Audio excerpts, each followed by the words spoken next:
When you said big cat guy, I just pictured him in a giant cat costume. Yeah. Maine Absolutely. Coon. Yeah. That'd be kind of cool to have. Or it's Stilson who just crawls around your house. Are you a big cat guy? How did you get the tail on him? Don't ask. Can we get a video of Stilson on your counter knocking things?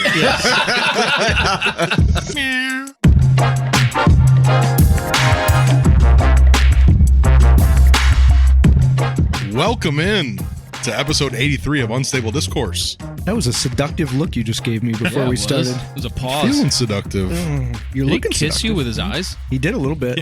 This is what happens when I wear my red. It brings something out of He me. just like rubbed his lips against Thursday me. red. Yeah. Tiger. Yeah, welcome in. I'm Alex Seminary. Don't do that again. Tailwind Media. I'm here with Ryan Fancher of Unstable Disc Golf Gear. Yes, sir. Sean Callahan of Delwood Disc Golf. Yeah, boy. And we got Tim Kjeldsen in the house with us from J-Town Disc Golf Club. Hello. We calm down, Tim. We are down one member of the crew. This is a first episode without a Jason since episode 2. I'm kind of upset here. Like, Syrians I have to have carry really this whole been- show now? Yeah, You're getting- I I hope gotta you're be funny. this silly guy? You're funny, but are you Jason level funny? I don't know. I don't like Lizzie's. We'll find out. Well, you're filling the gap perfectly then at this point. Yeah. Yeah. Oh, speaking of filling the gap.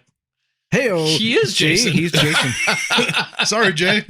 Jason's not here because he's on another podcast again.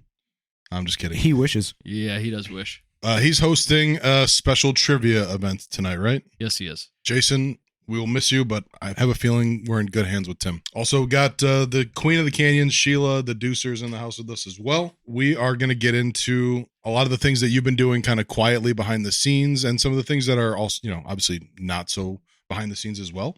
And not so quietly. Yeah. Mm-hmm. And then we've got a couple what I think are really interesting conversation topics that I think you're a good person to kind of chat about. So we're going to have some fun with this one. I'll be the judge of that. Spoiler alert, I don't think we have a trivia portion of the night. We're going to be waiting until Jay comes back to do that. Oh, this is horrible. Tim is really not getting the full experience. Well, this will be the first episode I listen to, so. Oh, you lying. You lying. Just kidding. I've seen you in the mailbag plenty of times before. That's true. I know you're into it. Before we get into all that stuff, we're going to kick things off with our typical opening segment, aka Fired Up. I'm literally waiting for the music to play. Look at my watch. 2 hours later. Fired up. Hey, we got there. Come on, Pete. Is that... Not yet. No. Not yet, Tim. I'll cut and That's paste. later. Yeah, I'll move it around. That's later. One day we will be the kind of show where we actually all get to hear the music live. Like, Sure. how Yeah. fun would it be to start where we get to hear the intro Yeah, music and like set right. the tone? Yeah. A lot of the great stuff that happens on these episodes happens after the fact. Listeners, True. you don't realize, like, when Ryan sends us the like rough draft of here's the new episode, he's done so many awesome things to it that it's like we get to listen to it for the first time as well. Correct. Mhm. The vibes that we create here in person are a cappella. True. It's a good comparison. Perfect. Acapella vibes. Well, I know, Ryan, you're still trying to figure out what you're fired up I've got about. it. You're going to kick us off? All right, sure, here we go. sure, Here sure. we go. Here we go. We are, I say we, my wife and I Teresa. are, yep, I have a wife. I am married. We are going to take a little mini trip. I think we've landed on Milwaukee. And so I am, It's not a trip. we'll get there. We have been with child for 9 years, and it is Yeesh. really rough without having family close to pawn her off on people. And so my sister-in-law offered to watch her for a week in Austin, Texas. So we have Later. figured out a way to ship her off to Austin, Texas on her own. FedEx? We're still working out It's cheaper. the Yeah. rates. Yeah. Priority. But no, it was super easy through, I think, Southwest to do an Yeah. unaccompanied minor. You It's- pay a little bit of a fee, and then you can walk up to the gate and like see them off, and then the receiving person can walk up to the gate and gather them from right off the plane. Whoa. So it's super easy. I feel like a lot of 9-year-olds might be a little anxious about it, but she'd get on the plane right now. She cannot wait to do it. So she'll be there Wow. for a week, but we're going to go up to Milwaukee and like actually be real people again for a couple days. So it's not crazy exciting, but for me, Milwaukee's cool. It's a pinnacle. Life's good for Teresa, huh? She just got back from Rome. Milwaukee. Yeah. I mean, what's the difference? It's Rome, Milwaukee, by the way. Yeah, it's Algonquin for the good land. The good land. In fact, isn't Milwaukee an Indian name? Yes, Pete, it is. Actually, it's pronounced Milwaukee. Do they got brats in Rome? I don't know.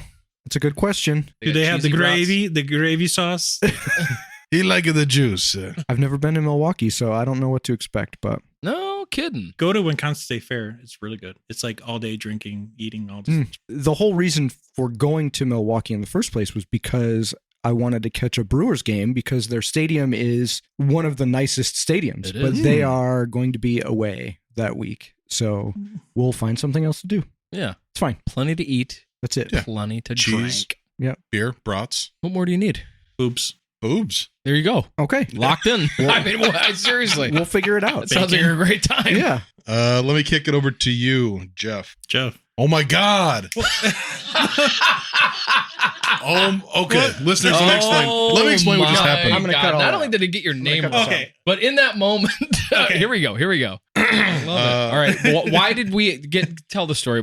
Jeff, Yeah, Ryan might I mean, cut this, and that's okay. But yeah, cares? when Tim got here, and actually since I've known Tim for years now in the disc golf world, I thought you were a dude that I went to high school with, and Jeff Kinsella, and that's why when you got here, I like dapped you up, and I was like Providence brother, like a reference to the high school we both went to.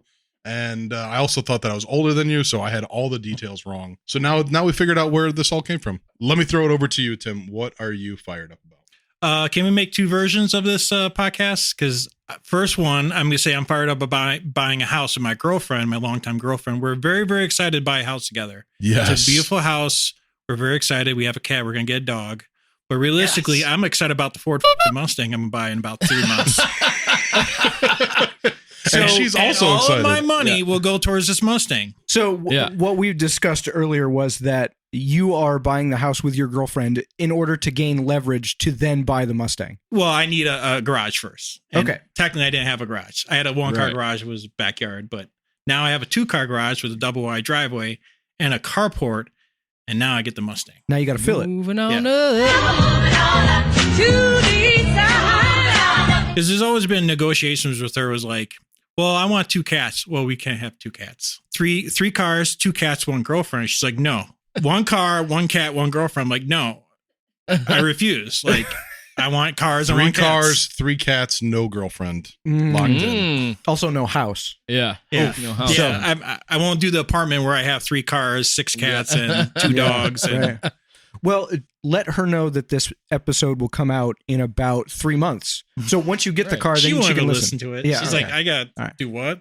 How Yeah. do I listen to it? I'm like, Yeah. no, I'm excited about buying the house together. It's I'm 42 years old. It's time to move on. You know, This is your first time home my buying. first house. I'm buying a house. We're selling her old house. So, and with the new job and everything, it's like now I'm becoming an adult after 42 years. I was reading that the average age for a first-time home buyer is almost 40 years old. I just saw that too. Wow. And like So- from the 80s, how it's changed. Oh, It in was the like, 80s, it was like 22. Yeah, it was like mid 20s, and every year gets higher and higher. Yep. And yeah, most recently it's like in your 40s is the average That's home buying crazy. price now. No. I In would say- California, it's like 46. Actually, I don't know anyone who doesn't own a house. I'm literally the oldest person I know who bought the first house. And that's okay. Also, the only one Okay. without a kid. So, Nothing wrong with that. Yeah. Yeah. I'm right there with you. well, they don't own a Mustang either. So, Later, nerds. yeah. What color Mustang you getting, by the way? I'm gonna wrap it eventually. It'll be orange, Ooh. so it'll be like a notchback Fox body. Mm-hmm. There's a possibility of me buying like a 15 to a 2018 Mustang. I kind of want like a Grand Tour, not necessarily a drag car. Eventually, be a drag car, but most likely like a Grand Tour. Like an like actual drag? The coolest version of the Mustang. Like if I was to go back in 1990 and buy a Mustang, I will make it like the coolest version of that Mustang. Mm. Sub boxes in the back, you know. Right. God, that's one of my life bucket list dreams is to have a car with subs. Since I was 15, I've wanted that. Sure. And the older I get, the more I'm afraid that it's not going to happen. But I might just rock Liz's world one day. It's a put hassle. Subs in the car. Just do it. I Just bought one. don't tell her. Just one day we're driving and turn it on. I bought a car with subs in it. Like it came with the car. It was like a 91 GTI. And that was the first thing to go. I thought it was going to be the coolest. And they were good. They were like really nice 12-inch JBL subs in a huge box with a nice amp and a really cool stereo. And I was psyched. The drive back from me buying the car, I was like, I got to get rid of this. Why? It was not nearly as cool as I thought it would be. They're a hassle. Yeah. If you don't have a tune right with the proper speakers. Yeah. You're always messing with the dial, you know, because I listen to everything from Kanye to Led Zeppelin to Tool. Like you're just always. And I didn't have a hatch because of it. And like it was not utilitarian. The hatch is kind of clutch. Yeah. Especially if you do any kind of events. If your life has any events going on, like you need the hatch. Mm-hmm. Is it a 5.0? Is that what I'm? 5.0. All right, 5.0. I had to get it in my mind of like. They have a hatchback as a version. non-car I guy. don't like the idea of because I've had hatches before, and you always hear what's ever in the back rolling around. I don't need space. You know, it's gonna be my fun car. You know, so the notch they call it an hatchback, but it's a coupe. It has more rigidity in the frame, and it looks kind of cooler because they sold a lot more hatches than notchbacks. So it'll be kind of a little bit different. You know. And the girlfriend's not on board with the Mustang yet? She's indifferent. She doesn't have a choice. I'm sorry. It's happening. A man's man we got on the show here. If I pay all the bills, you know, and I got retirement going, like, listen, Becky, it's happening. I says I could go buy a rice rocket, you know, and go kill myself on 294. I wonder what kind of comments we're going to get on this episode now. In case you guys don't know, listeners, you can leave comments on Spotify on the episode. You and can do that. Every now and then we stumble across those, and those are a lot of fun. So if you have any opinions that you want to share with us about Tim's financial decisions, how he's navigating this with his girlfriend, very curious to hear what you guys think. All I'm going to say is McGregor Road, which I live on, is a kind of a through street through all the neighborhoods. And the only cars that I ever hear that are a problem with burnouts and not stopping at the stop sign, Mustangs. Yes. Every single time. That's why I'm trying to avoid the 2015, 2018, because they sound like absolute crap. No matter how much exhaust you put on, they sound like crap. Mm-hmm. Yep. But you can hear them from a mile away. Yep. It's a good base to make a really nice car. Sure. Don't be one of those guys, Tim. One of the days I'll make it because there's a thing called drag and drive. He's thinking about being one of those is guys. where you have a drag car, like a race car, and you drive it across the country and stop at a couple dragways. And it's very competitive. It started with Hot Rod magazine, and now it's turned to like there's a couple people who do them. It's just a fun time, and you're just you got to drive like 1,000 miles in a day. You don't get no sleeps. Your cars are breaking down. You're on the side of the road trying to fix your car. Sounds awesome. It looks like a miserable experience, but it sounds fun. It does sound fun. I've been there. So yeah, that's a good time. So eventually I'll turn that into that. But there's some rules. It sounds fun in the way that like a polar plunge is fun. It's like it's gonna kind of suck, but like we're all gonna do it together, so it's gonna be awesome. Yeah. It's like when people watch the movie Full Metal Jacket and they see the first part with the Marine Corps, the boot camp, and after watching all that, they're like, "Yeah, I want to be a Marine." Like, yeah, I'm going to sign up. And they go to the recruit depot and they're like, "Hey, you want to be in the Army?" Like, no, I want to embrace the suck. Yeah. Then they get in and they're like, "This does suck." Yeah. Not for me. No, thank you. I need my comforts. Sean, what are you fired up about? So the season is in full effect at the canyons and the shop. My favorite part of that is the travelers that we get from all over the place. I mean, you name it, you name the state, they're coming. I mean, every day, a couple different groups. There's a ton, right? Yesterday, 2 dudes from California there for the first time, working downtown at some expo or something at McCormick Place, right? Just in for a couple days. One of the dudes is a hardcore disc golfer. He's bringing his buddy to come check it out for the first time to kind of like, both from California, but like, hey, when we get back home, like we're going to be into this thing. Let's go check it out here. It's a really good course. The buddy walks in first and I'm talking with him and I'm getting the whole backstory and everything. And then his friend walks in. He's got a huge smile on his face and he's looking at me like you look at someone like that is famous. And I'm not trying to like, this is for real how this guy was acting. And it was like we knew each other. Like, you know what I mean? He knows you. He knows me. He knows who I am, but I've never met this guy before. I mean, yeah, that's a thing. Like, and he's giving me this look, and I'm just like, "What up, dog? Like, what's like? You got problems, bro? No. It was like a good thing, but I'm like, what's up? And he's like, dude, the video I saw you on the Disc Golf World video here. Oh yeah. He's like, you were sitting over there. I watched the whole video. I know all about the course. I know all your whole story. Blah blah blah. And he goes, dude, I thought you were taller, man. Oh my God. First thing he says, and he goes, no, man, seriously, in that video, I thought you were like 6 foot. You got tall man energy. To a short, that's exactly what I said to him. I was like, dog, to a short guy, that's a huge compliment. I will take it. Yeah.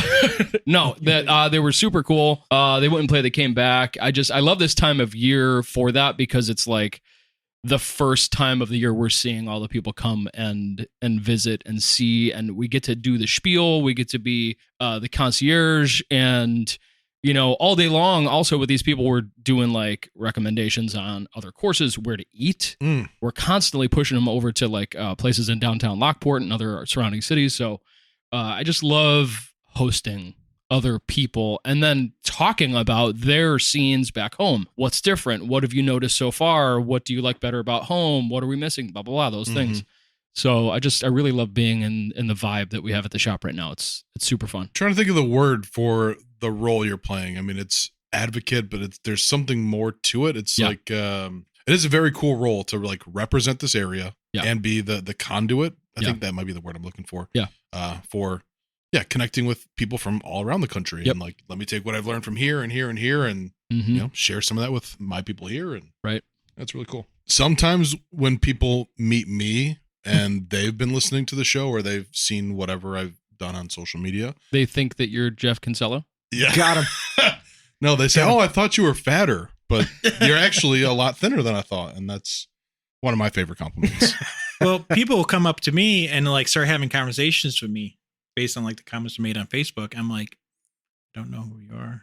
Yeah. Well, because your comments leave a mark. You're like, you got some game on social they're media. like, hey, Tim. I'm like, oh, who are you? Yeah, dude. That's we're going part to of get the job, though. You we're got to gonna get into remember that. names, Obviously. dog. Yeah. Jeez. No, I mean, I never met them before. They literally just walk up to me like and start Do having your conversation. research. This is what happens. Homework. Yeah. Well, I really dropped the ball. I should have gone earlier in the fired up because I said I was never going to go last again. Hey, Alex. Yep. What are you fired up about?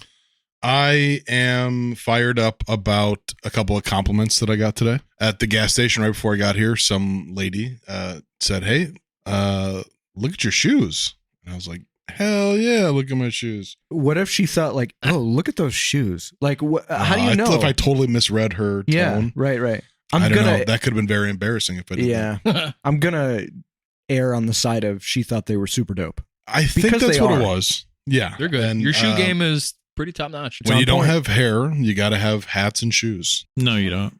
I wish I had Tim's confidence. Or Mustangs.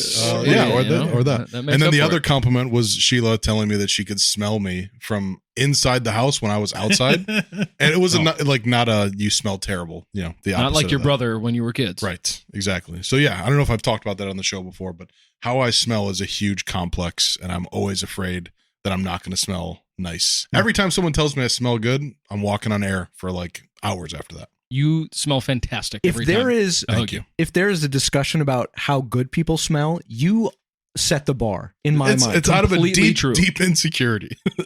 When I get in the car to come here, I spray cologne on myself in the car, and then I marinate in that the whole drive over. You hotbox the cologne. Okay. I do. That's the move. But like, if I get close to somebody and they smell good, I always think, do they smell as good as Alex? That's true. what I think. It's true. Oh my God. I do the same thing. Yeah.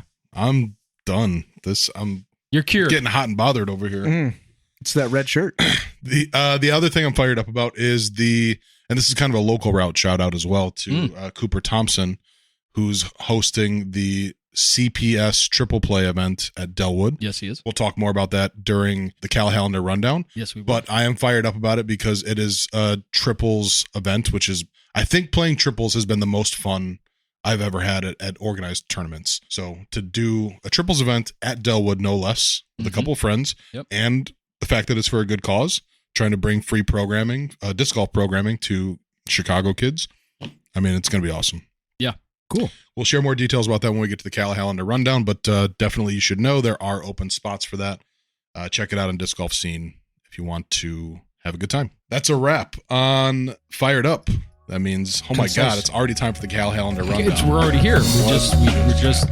It just transitioned so well. Yeah. I'm here to talk to you about the Cal Hallander rundown, y'all. Couple quick things, not too long. We do have a couple of flexes coming up.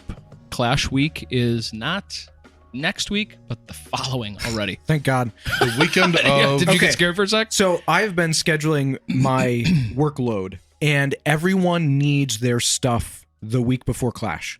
I don't know why. Every single person in the 17th, last right? the Was it? 17th of June. I need it by the 7th. It's a Tuesday. Who needs anything by Tuesday, right? But it's the 17th of June, so everything has been backed up, and I forgot about a week because I'm thinking, oh my God, Clash is 2 weeks away. I have a week to get everything done, but no, I had 2 weeks. Thank God. After like 2 days of thinking, I finally just melted back into my chair. Oh, thank God. So we're still here. We're still here. So week of Clash. Go it's ahead, working. Alex. What do you got? Yeah, I forgot the other thing I'm fired up about. It's exactly what Ryan's talking about. So Disc Golf Chicago has new apparel coming out. Unstable Disc Golf Gear is producing most of it. And yes, we very intentionally set it up to where people could receive it before Clash because people want to. You got to rock your gear. Yeah, you want to wear your new This stuff. is a highlight week. This is Clash Exactly. week, y'all. Yeah. Sunday Take show it after club. Serious. Yeah. Getting back to it, we do have 2 flexes that week. Thursday, June 19th, we're going to be doing the Clash Flex XL. That is a flex start using the XXL layout for anybody that wants to come out and give the big boy coaster a ride. I really do. Now, I'm saying you got to be 54 inches to ride. And most people that have seen those videos of you think you are that tall. Yes, they do. At least that tall. Following day, Friday, June 20th, we are going to be doing just another flex start, just using the lower layout. So both the layouts from Clash Weekend, which is the 21st and 22nd, will have flexes on the 19th and 20th. The 19th is Juneteenth. It is Juneteenth. I'm off work, and so are so many people. Sick. I'm You going gonna- to finally you play gonna the come- XXL You going to layout. come ride that ride? Must be Dude, nice. somebody- Let's go. Somebody asked, clarify for me, please. I have seen the layout, and it says hole 3, Mhm. white to A pin. Yes, We had, at some point, we did. used the B pin. I think. Way early on. No. Yeah. B pin when it was on the other side. And, Okay. and you're thinking blue Oh, tea as no, well. no, blue Yeah, tea. yeah, I'm sorry. yeah. Blue tea. We did do blue tea, and it was when we had the B B pin pin. on the other Right, side. right. Okay, to make it a, But once we lost that, I Got thought there was the better spread from the white tee to the A pin there is. because those guys can get there, and Yeah. we see a lot of 2s on. Okay, that, so, but yeah. I do remember Gavin throwing from the blue over tee. the pavilion, Yeah, and yes. and Nico Ezra, did it. Ezra Aderhold Yeah, throwing yeah. over the pavilion and getting it damn near to the Vols building from the blue tee pad. We did use it, Got and it. we also used blue tee to the A pin for the FPO layout the one year that we changed it in 2022. We did Okay. MP50 and FPO had their own layout. If Yeah, you yeah, remember yeah, that. yeah. Yep. And there was better scoring spread from the blue to the A because it was like a 2-shot hole. So, right. That makes more Yes, sense. it was Okay. used. So I did Okay, see that okay. comment, but yeah. Okay. So Clash Week, get on it. Flexes. You kidding me? I think you're already signed up. I'm going to open up more spots, even though Ryan doesn't want me to. Weather dependent. Weather dependent. Double asterisks. Weather dependent. Moving on. Can't. New Lennox Open. That is going live tomorrow for us now. If you're listening to this, it'll be a week ago. So hopefully by then it is full. And you are one of the people that has signed up for that event. It is an AM-only event. Has been for 3 years now. So 3rd year we've been bringing it back, resurrecting, if you will. Mhm. I was just explaining the whole rundown of this event to Shanahan Steve, who we have gotten to know many years over the Shanahan Classic Correct. weekend, Yep. hanging out with us. Mm-hmm. He is in all the comments and asking all the questions, but I love to educate because he's always asking from a point of what am I missing? And I love I almost said filling those holes for people. That's what she said. Can't wait to put something in there. That's what she said. Hey. Getting back to New Lennox Open, 175 total spots, I think. I don't recall. That sound right? I think it's that. It's AM only.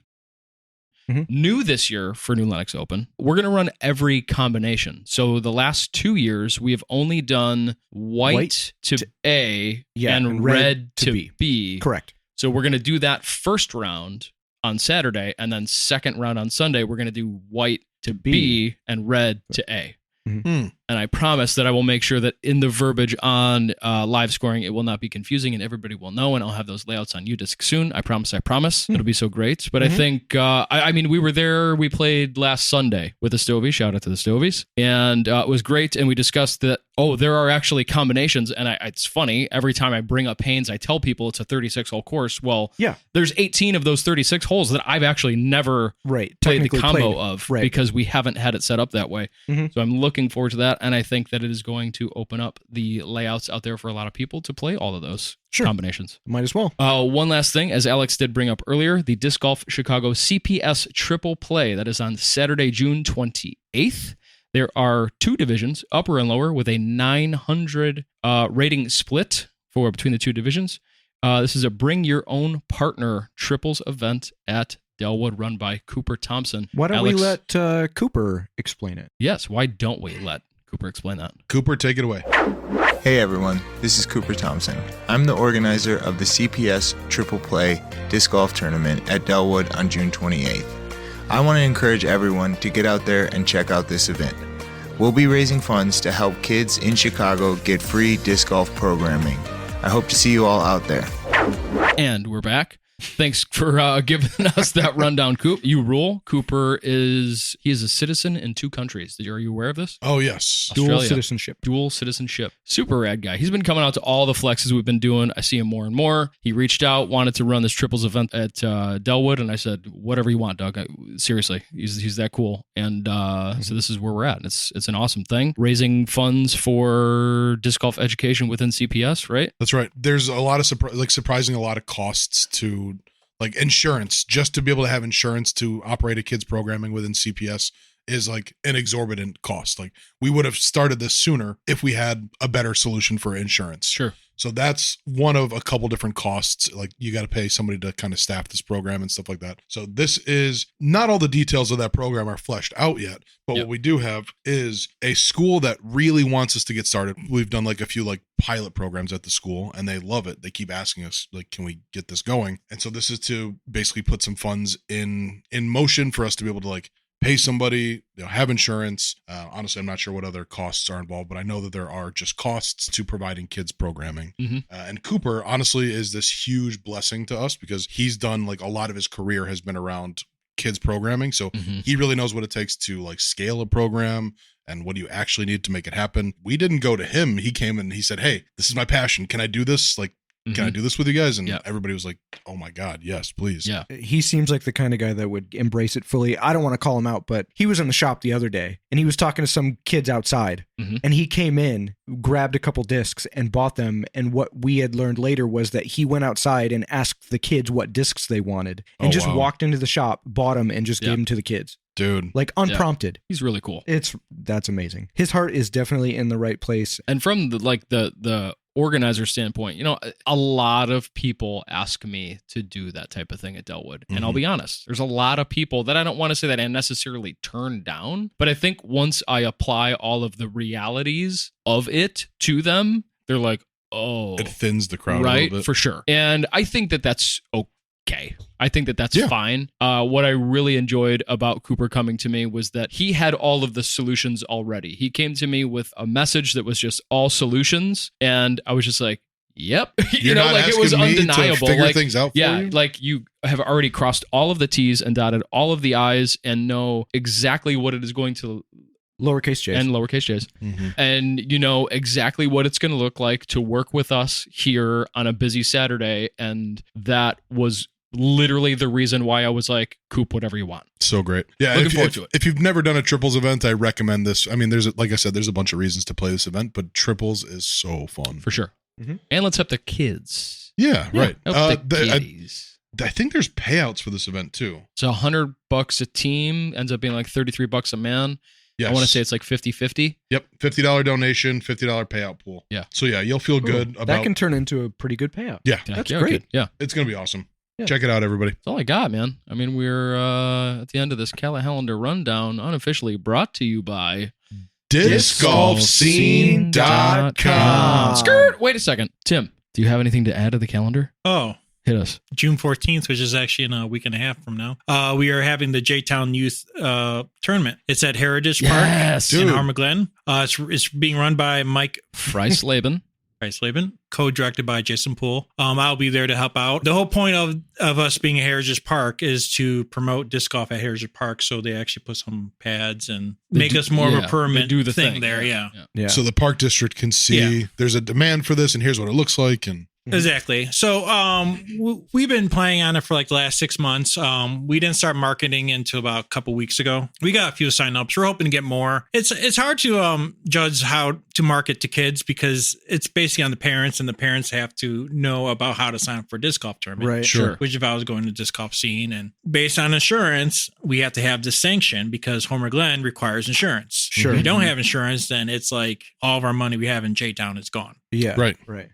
So You should just advertise that every kid gets an iPad with sign up. Yeah. So And it already has Minecraft. if you on have it.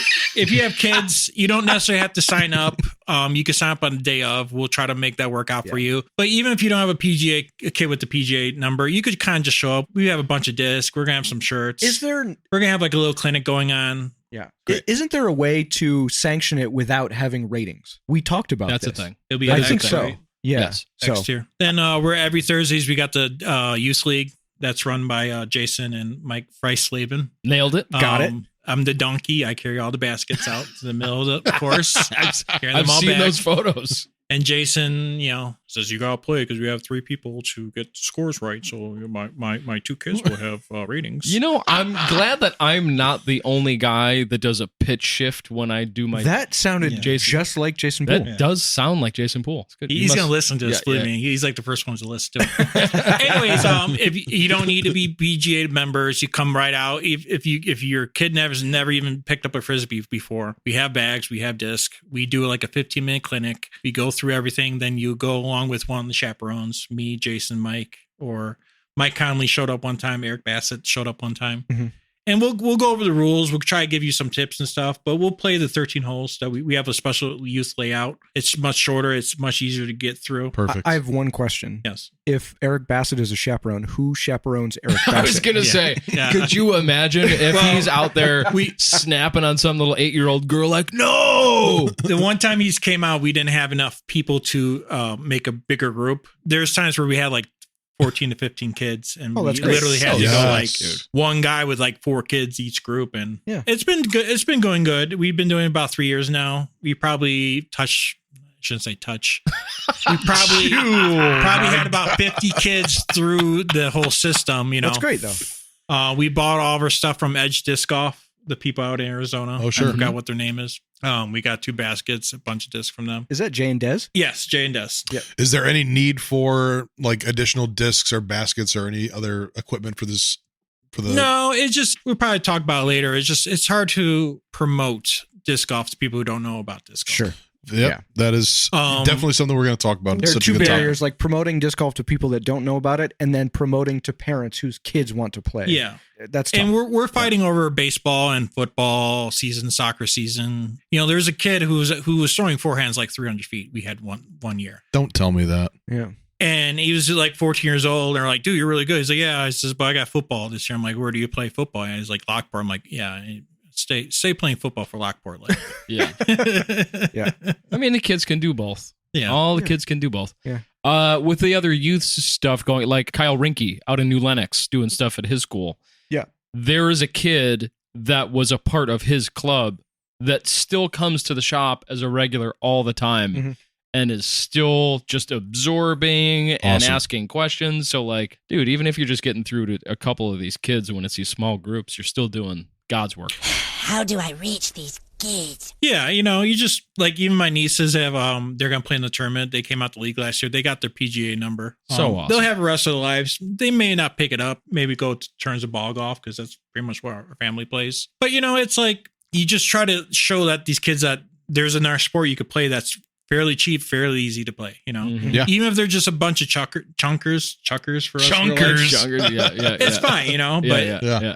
you just try to grow the sport. And we're You trying can to grow just have this. fun and not get better. It's fine. You can That's right. just have That's fun. right. It's literally is when I ball golf for like the first 25 years, and it was fun. I loved it. If you play Twilight golf, you get a bunch of people that are just dickheads. They're the worst people in the world to play golf with. Sure. Mm-hmm. I could go for hours about how bad it is to play with a random people on a golf course. You got beef? Oh, I got beef on golf course. I go for hours, but I've never had a bad card in disc golf. Maybe 1 or 2 cards, maybe. But I always play random people. I'm always at the bottom of the list. I always play with the new people. I never really had a truly bad card, and I always had bad cards playing ball golf. Mm-hmm. Sure. Because it's a totally different vibe. Because we're better. So Let's just say it. And it didn't cost you $100 to play on a Yeah. bad card. All right, now It is officially the close of the Callahalander Rundown, unofficially brought to you by discgolfscene.com. Jeff? Come on. Come on, hit us with it. Come on, Pete. Yeah, I got him. It's one of those things where once it's in your head, you can't not. You did it the first time, but I was looking at your screen, and you're looking at Jeff's comment too, and it was like right up in front of you. So, Yes. All right, we're gonna take a quick break. We'll hear from our sponsors, and we'll be right back. Hey, dude, ready to play? Yep, but first you gotta see how totally dripped out my bag is. Ugh, don't say dripped out. That is an insane amount of pins. I got them from Nina at Disc Golf Pins. These pins have Riz. Okay, definitely don't say Riz. They're great, but why so many? It took this many to take my game from Skibbity to Sigma. Now my disc golf game is mad lit. I'm gonna get so many good... I'm gonna go play somewhere else. The pins are great, but don't talk to me until you're done being so sus. Negative aura, bruh. My bag is mewing.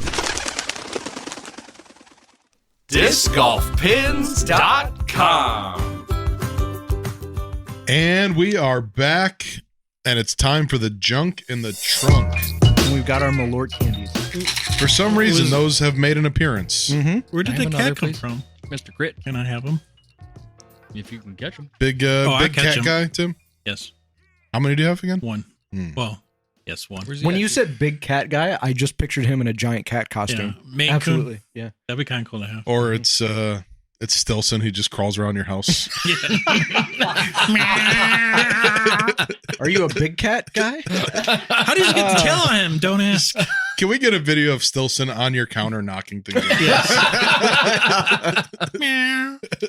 He would do it. He would do it. He would be game. We were just talking about your youth league stuff, so let's just kind of pick up with that. I think the youth league, the J-Town Youth League, Yeah. is a bit of a breath of fresh air. I think. Well, I wouldn't say that.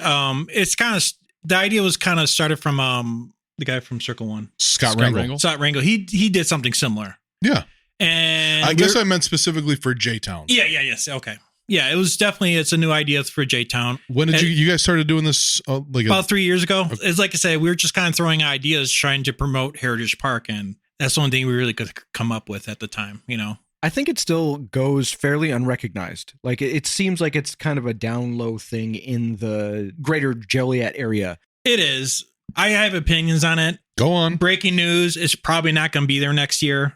They're probably moving it. You know, The it course sucks. entirely. Yes, Yeah. it sucks. We've been doing everything we can with Homer Glen. Homer Glen's a bunch of elitist assholes. Careful. They think they live in Naperville and they want to run everything like they need to vote on everything, you know. And True. Jason and a couple people from Homer Glen, you know, it's a Yeah. nice town, Yeah, but yeah, like yeah. they Well, want to former- act like they're like a big city and they're not, you know. Yeah. Former guest Mike Conley Yes. was on talking about it too, and you could sense the frustration. But Yeah, he was he's optimistic. the one who told me. He's Mhm, like, hey, how's it going? He's like, you know, he just lets loose. Like, Yeah. it's annoying, you know. And they want to do things like they want to start a water park there. Homer Glen water is expensive, like stupid expensive. Mhm. Now they want to make a water park. Versus something that would be virtually free. Yeah, I mean, we're not asking for the whole park. We're asking for a little part. Put some T pads there, concrete T pads. But they're like, no, we don't want concrete T pads because it might mess up Homerfest or something. Like, how is a concrete T pad gonna mess up Homerfest?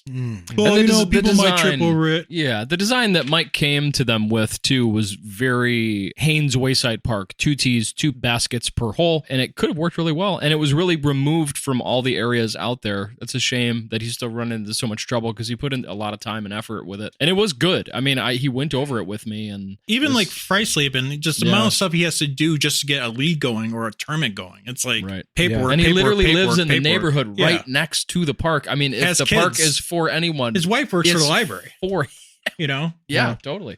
So let me ask you this: if it is not going to be there as in the course next year, would you continue the league and move it somewhere else? That's not my decision. I'm willing to help them out any way I can, but my involvement is based on promoting Heritage Park, and since Heritage Park is gone, we'll see how it goes, I'm sure Jason still wants to do it because he likes playing with his 2 kids.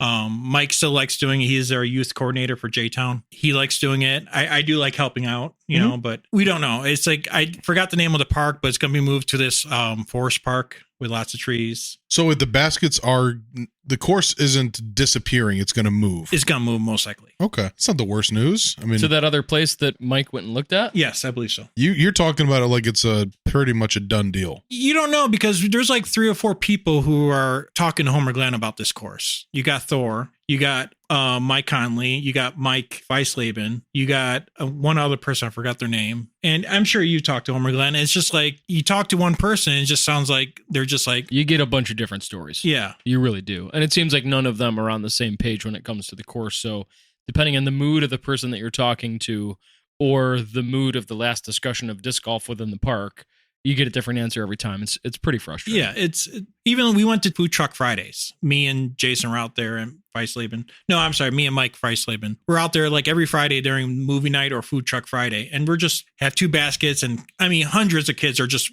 throwing putts in, and we're giving them candy. Mike Freisleben's wife came out and helped. I mean, we were out there showing that what we want to do, and they're just like, Is it about revenue? I mean, like, if the excuse about the T-pad seems really flimsy to me. Yeah. So what is the possible real They just want to act like they're Naperville. I mean, I just think they just don't want disc golf there. I mean, that's really what it boils it's not down sexy. to. But if they're talking about a water park, that's sexy. Like that's what they want. It's a revenue opportunity, really. That's what we're talking about, right? It's like how Little League's bringing money by forcing kids to sell candy. You could have Little League for free, but no, you're going to force them to sell candy. Yeah. 2 boxes of candy. So the candy company takes 80% of the profit, and the rest goes to the city, and they just dump it somewhere. Park districts should be like for the people to have fun, not like a revenue stream. Of course, it should be for the betterment of the citizens. 100%. That's some pretty strong opinions. I think a decent amount of like insider information there. Well, it could change. I mean, maybe they'll give us 18 holes. Maybe we'll have a gold level course. It'll be the first gold level course open before prison. But you don't know. You just don't know. Tim. You really don't know. I mean, that's the thing. Know. And, I don't know if it's like if it helps to have so many people trying to push this, or it's not. You know what I mean? Like it doesn't, but who knows? We really don't know. It could go back to... I mean, I've heard 4 different things from Conley since the last time we talked in the pod. And I literally grabbed Conley by the arm and says, "Hey, can you go talk to Mike over there? Because he's doing the same exact thing you're doing. Mm-hmm. Let's figure out something here, Combine forces." I'm surprised that Heritage, as like the leadership, hasn't said to all of these people, you guys need to get together and give us a single point of contact, or if they're getting approached from multiple different people, that's got to be frustrating for them too. It's probably easier to deflect in that situation. It's easier for them to just say, "No, there's too much going on." Like that seems like work for me. Like it's extra easier work to dismiss. Sure. No, that makes sense. Well, that makes me feel a little bit better about with working with the forest reserves as much as we have. When we kind of first started, they said to us, "Hey, we've got like multiple other people who want disc golf and who are trying to talk to us about doing stuff.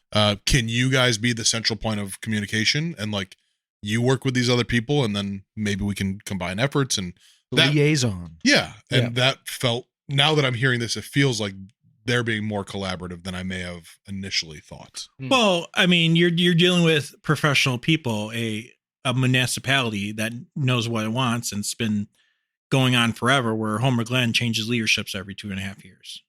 That would be a challenge for sure. It's either Republican here or Republican there who running for the leadership of Homer Glenn. They argue about the same exact thing, but they both want the same thing.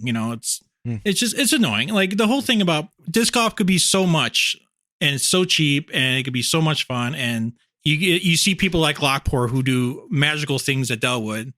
Then you get Joliet who are like, "Oh, we have a course there,"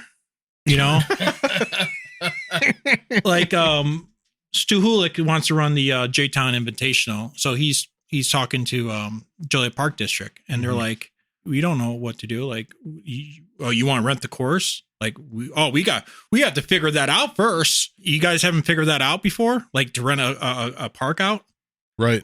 Then it's like, oh, they're probably gonna ask for $1,000 or something like that. I'm like, Nah, I'll give them they're $1,000 if they'll do something for us. No, it's not like that. I've been working with them for years. They're actually really easygoing. I think that's what we discussed, was that we did have a point of contact. I guess when he called him, I guess that person wasn't in or something at the time. I mean, honestly, my relationship with Joliet Park District has only gotten better. Yeah. And they have actually asked for less over the years. And ever since we've gone to them and said, hey, we're the group that put in the baskets over at West Park, the B pins, and hey, we're the group that put in the B pins over at Highland Park. I kind of made them more aware of the community is these people, and anybody that's coming to you is part of that. Mm-hmm. But they very rarely were ever asking for much from me or rental fees or anything. They were kind of like, well, I mean, that's you're good to probably the go, case. right? Yeah, sure. But I mean, I just, Joliet is, I don't know what this budget of Joliet, but they could do so much for us for so little, They could. We want to try to put the parking lot in there. I'm sure they got tons and tons of rock. They got trucks. It wouldn't cost them nothing, It cost them a Thursday afternoon. I'm pushing. I just had a meeting with them 2 weeks ago and brought it up again. And that's funny because the Lockport Parks Department just paved some of the road to the shop because they just had extra in the budget. Because they just wanted to give us something they've been promising me for years. And I was like, okay, awesome, guys. Yeah, it's so funny. But I did have a really good meeting with Joliet Park District a couple weeks ago about the new trees. This should have been part of my Fired Up. The trees that we planted from 2024's TDTC fundraiser, those are in the ground. Oh, really? I actually, it happened in such a typical Park District fashion where it's wait for a year and a half and then get a 24-hour notice, so they're planted. The big dead tree that was right there by the parking lot? Yeah. Real big guy. There was a stump from one that was already cut, and then there was still one there. Mm-hmm. That's gone because I asked them, why don't we take that out? It's a dead tree. Yeah, sure. It's a safety hazard at this point. And then we will plant our new trees along the parking lot right here to where it's kind of like a little bit of a museum because we're going to get the marble slabs with the plaques on them for the people that we want to put commemorative trees there for. Sure. Kind of facing the parking lot. So I think it's going to look really cool. And they were receptive. They're busy dudes. And believe it or not, I can't remember if I've mentioned this on the show or not, but there is one guy that maintains all of Highland Park. We finally met him that one time. David. One dude that maintains all of Highland Park and Pilcher Park. Pilcher Park, yep. Wow. One guy. So, I mean... Oh, there's an actual guy? Yeah. One. Yeah. His name's David. He was awesome. The day that I had I had a work day out there at with Ebbs last year when we cleaned up before J-Town Champs, but met him and he was like, yeah, man, honestly, I could really use the help. And I was like, we got you. We're going to be over here cleaning up all this stuff. Let us know if we're being a pain in the butt or whatever. Yeah. But he was also crazy receptive to what you guys needed in the course. I mean, he was like, what else do you need while you have me here? I gave him a punch list and it was like, boom, boom, boom, taken care of. Oh, that's good. So, I mean, it really is it can seem like there's nothing when there is no communication, but I feel really bad are. now. Well, I'm just saying the resources are a lot more strapped than you think. Also, though, if you do get the wrong person, you're boned. True. They're going to brush they you don't off. even know what disc golf is. It does have right? to do with the personality of the person you're working with. Totally. And that could start from the grunt workers all the way up to the brass. It just depends. Who is they? Yeah. Right. We've had a lot of different points of contact within the forest preserves. Some people are very helpful. Some people you just never make any progress with. And then there's one person above all the rest who pulls me aside from time to time and says, hey, you guys could be doing X, Y, and Z, or you could ask for this, and here's how to do it. Just finding a champion within the organization makes all the difference in the world. Yeah. They know so much more than you're ever going to know. And there are so many people in the organization who don't want to do more than they have to do. So yeah, they're going to do whatever they can to brush you aside, calm you or quiet you down. So yeah, finding the right person makes all the difference. I want to step back just a little bit and get to know you because we came into junk. Jeff, obviously. Jeff Tim. My name's Jeff. My name is Jeff. My name is Jeff. No, so you spent the last year as the J-Town secretary. No, last 2 years. I don't know. Has it been 2? Yeah, I just got reelected for my second term. Okay. Oh, unopposed, by the way.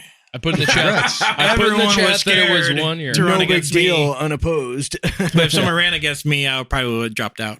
I don't know, and probably a bunch of listeners don't know. What is the secretary's role? What have you been up to? There's basically two people with jobs on the J-Town board. That is the treasurer and the secretary. The secretary is supposed to write the notes, the minutes for the meetings, Mhm. and supposed to be the spokesperson for the club. So I run the J-Town account on the Facebook and Twitter, which I don't post there much anymore, and Instagram. I don't take enough photos to post that much on there either. And the treasurer, which is Jason, he does all the financials. It's basically like, as I mentioned before, the J in J-Town is Jason Town, Jason Poole. He does all the work for J-Town in terms of running the website, running the Facebook, running the financials. And the he banking, has the been taxes. for forever. He's the one who started the club in 2010. Yeah. He's member number 1. Everyone who ever bought a tag has a number. Again, I am going to mention that when I moved here, Yeah. everything that was here had been here forever. Yeah. But Yeah. you're telling me now that when I moved here, J-Town had only been 2 years old? So this is where I've been thinking about this a lot. So J-Town Disc Golf Club. So there's J-Town, like the city of Chicago. Mhm. J-Town and the city of Chicago. J-Town Disc Golf Club is like the Chicago Cubs. It's a smaller portion of the bigger part. Mhm. So when people say J-Town, they don't necessarily mean the J-Town Disc Golf Club. They mean the greater area. Joliet area, which Yeah. goes back to 1979, which I don't know who put the first course in, West Park. But, the Gary Lewis, Right. the McAllisters, they're Right. like, and Jesse, they're like J-Town. Like it's a bigger organization. Mhm. Loose organizations. Jason, 2010, wanted to combine the resources of that into it actually became a charity, but before it was more like a function of what to do with the money for the baskets and stuff, Mhm. So that like actual club that has tags and stuff. And But- he set up a website too. Yeah, it's like old school website, probably from 2010. But at that time, I haven't seen it in a while, but at that time, I don't think there would have been. You could have looked across the country and probably found less than 10 clubs that had its own website.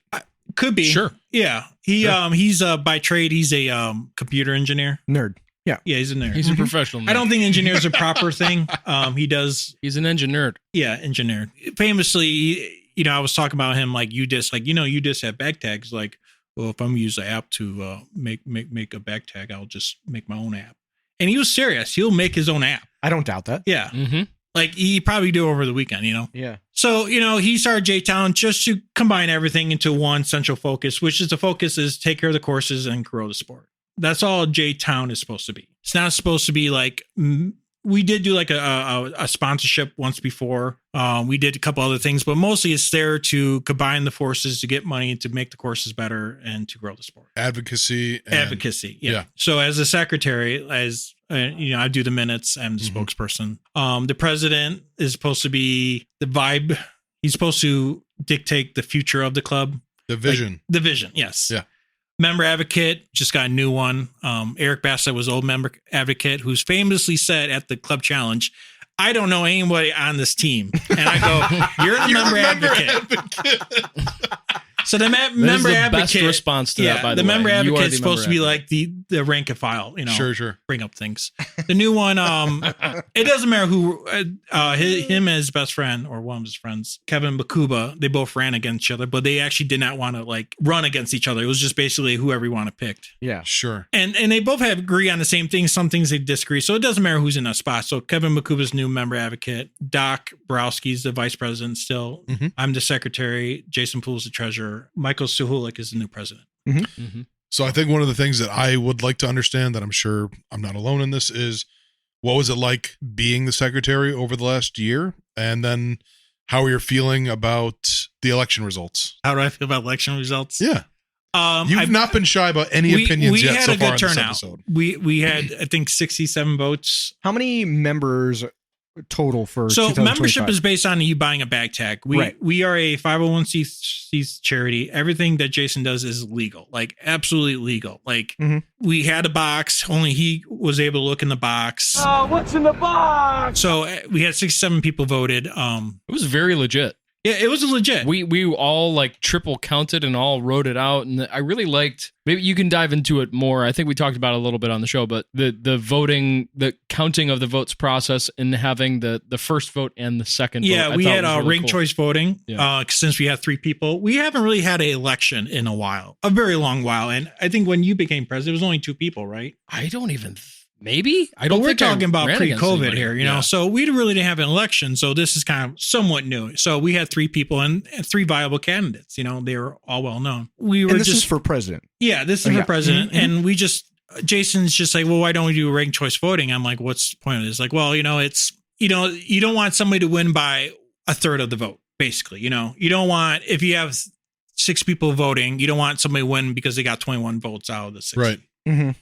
It's not an all or nothing kind of vote. Yeah. Right. So we did ranked choice. So you had to rank your presidents by first, second, or third. A third place really doesn't come in the matter, but it's first and second. So if you voted for Michael Suhulik, your second choice will be either Jared or Weisleben. Mm-hmm. So if you didn't win the first round by 50% of the vote, you will go to the third place. So whoever got the least amount of first place votes, their second place votes will count towards the first place votes of the first 2 people. Mm-hmm. In terms of elections, Suhulik won the first place votes, but he did not win 50%. But with the second place votes from Weisleben, he won pretty convincingly. It was close though, as far as the first place votes. Yeah, go. it was like 19 to 26. Then afterwards, it was like 37 to 24 or something like that. Yeah, 41. Right. But the first thought I have is that's great. That means there were real options for like qualified candidates. Sure.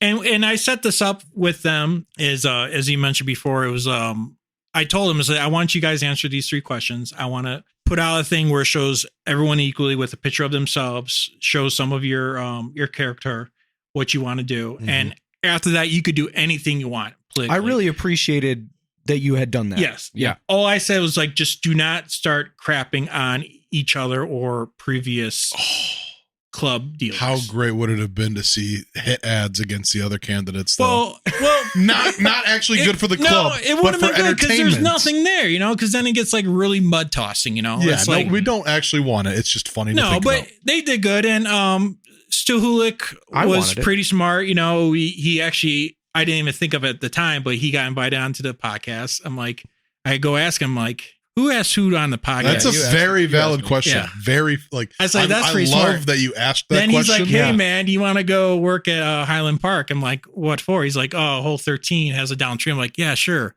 We cut up hole 13. We put a picture up 2 days before the election. Yeah. You know, and unfortunately somebody had a couple comments and there was a situation. And after somebody called somebody out, Mike Suhulik got about 7 or 8 votes for him casted the next day. So play the game, baby. It's chess out here. Yeah, literally. But, you know, even like the other candidates, you know, they were doing a couple of things too to get more votes in. You know, they were like, hey, can we have some tags? We could go sell these tags to other people so they could vote. Like, yeah, that's fine. I'm gonna slightly derail us. And we could cut this if we want, but probably cut all of it. On the subject of campaigning, doing a little bit of campaigning. Yeah, we got that DM from Matt. No, he's he's from Colorado. He's running for the PDGA board. And the first thought I had was he's got an election coming up and he's looking for a platform. Yeah. Which Matt Rothstein. And I have nothing wrong with that. What is the position he's campaigning for? Global director? We should have edited this out. This would be great. All right. Just looking at our phones. Global board of directors. So I guess, the reason I bring it up is when I see that he asked about being on the show and he has an upcoming election. Yeah. There's nothing inherently wrong with that, but it does make me want to look a little deeper and see like, what's this guy about? Before we give somebody a platform, you kind of want to make sure their intentions are good and all that stuff. So yeah, inherently nothing wrong with like, if you're campaigning, getting out in front of people, showing them what you're about. Yeah. Very smart. And I told him, you do whatever you want. Just don't be negative, you know, like let's keep this vibe going good. And it was great. Totally. The vibe and the social media aspect, you were just talking a little bit about some of the comments that you recently saw. Not under the J-Town account, even though I called LeBron James a bitch one time under the J-Town account. I may have said other things, but those were deleted pretty quickly. I want to get a little bit of a window into what it's like running the social media account for the club. Like, you are the voice of the club, and you get, there's probably much, much more support than negative stuff that you're going to see online, but you do still have to deal with shitty comments from people. And a lot of the time it's people that don't really know what's going on. So I guess I'm just curious what you think about how you navigate that. I would say that the first thing I made a mistake was that I let it be known that I am behind the J-Town count. You should have stayed the anonymous. J-Town count should have been kind of anonymous. If I'm saying that correctly, because it's hard to separate the voice of the person from the organization. Yeah, it is. And like, to be like really good at social media, you're kind of doing the same exact thing over and over and over. You're kind of just bulldogging your way through. Like the J-Town count, if you really want to get big, is like they should be posting pictures and, talking about different things, different courses and stuff. And that's just not me, because I disagree. In the beginning, when you first started doing it, it was the funniest disc golf content we were receiving in the community, myself included, and I'm very good at social media. By far. Well, that was the only reason I did that was one, I don't mind putting myself out there, but it's I'm just trying to promote it. And the way Facebook works is that if we have 5,000 people on the Greater Joliet Facebook group, I could post the greatest news of all time. Pope Leo is going to play at Delwood, and only 300 people are going to see that for the next 3 days. Mm-hmm. I could pay them $10 and they're like, okay, we'll show it to 700 people. If you put a picture, maybe you get 1,000. You get a whole bunch of comments, you start ginning it up. Mm-hmm. But like literally some of the old threads where we have like 149 comments, maybe like 1,500 people saw the post. Yeah, but that's awesome. Yeah, but like there's 5,000 people. It's 1,500 is so much better. You than got to keep posting zero. and posting and posting. Yeah, and I feel like in the beginning I feel like I'm just being repetitive. Well, I will say this, and I was gonna always say this when we were talking about this portion of it. My challenge to you is to do that. You don't have to do someone else's version of what you think. That's why I feel like exactly the Tim Kjeldsen version of it. But I do agree with Tim. Like, we have become complacent with how little feedback we're getting from social media, and it's true. Yeah, it's been discouraging, and we've come to the point where it is just what it is. When Facebook started, you would post something and it would reach every member of that group. Sure. Yeah. And now if you're not paying for it, or if you're not getting the immediate feedback from the 10% of the people that see it, it doesn't go anywhere. And so you have to game the system. Yeah, it's so frustrating. And some people literally just won't hit the like button. So for me, it's like if I post something, if I only get like 4 likes on it, it's like, okay, did that not hit? Yeah. Right. Mm-hmm. We have some weird posts on the UD main Facebook page where there's like 50 to 100 comments and only like 3 or 4 likes. Yeah. And I'm like, why is everybody commenting? Just like it, dude. And everybody needs to comment. There's people who want to comment just a comment, and it just kind of throws up the whole point of the original post, Mm-hmm. So how do you decide when you're going to clap back at somebody versus when you're not? Well, I didn't clap back on the J-Town count. No, I won't clap back on the J-Town count. I'm like strictly professional. Like if somebody goes, how come we're playing at Channahine today? I'd be like, well, we're playing at Frank Grimes today in honor of Dano Reek or something, Sure. But like, I'm not a mean person. I don't want to be mean. But like, when somebody's just going to start poking the bear at something, it's like, okay, dude, like, it doesn't matter. Like, let's go. None of what we do in this area, like, kind of matters. It matters to disc golf, but it doesn't really matter. Like, if I want to put a new hole at Highland Park, let's just say I want to redo hole 11. And let me say I put a B pin in hole 11, off to the side. Somebody be like, oh, that's stupid. Why does it matter? If we have the funds and a couple of people want the B pin, why don't we do it? It's like, well, that's stupid. Like, okay, what's your idea then? Yeah. Also, like, if you don't like it, don't play it. Right? Yeah. Play the other pin. It's like, well, it's a waste of money. I'm like, well, us not doing anything is a waste of money too, Like, sure. It's tough to keep the gas in your tank to keep posting on social media when it's already discouraging kind of from the get-go. Yeah. But then when you sprinkle on top people being kind of shitty. Yeah, well, the shittiness doesn't like stop me from being funny. It's just like I've done the funny. I just feel like I'm repeating myself. You don't get the same comedian do the same exact jokes to you the second tour around. Like they come up with new bits. I just ran out of bits, basically. Once around, I still have Your a fastball. bits were so topical. They were so topical to the day. Like to the league, to the it was funny. I'm just saying, I'm a fan, Tim. Well, I'm a fan. Unfortunately, the time I had to do all that was work got in the way. Sure. My job is different now. Are you not running the social media page? No, I'm still anymore? doing it. Okay. I'm just not as being as He's got to pay for a Mustang, guys. yeah. He's trying to get that Mustang money. You know what, baby? No, I still post. I just don't. My post now for the league is just like straightforward, like who won, who came in second, blah blah blah. Normally it was like a whole story, but another reason why I don't do it is because now everyone does it.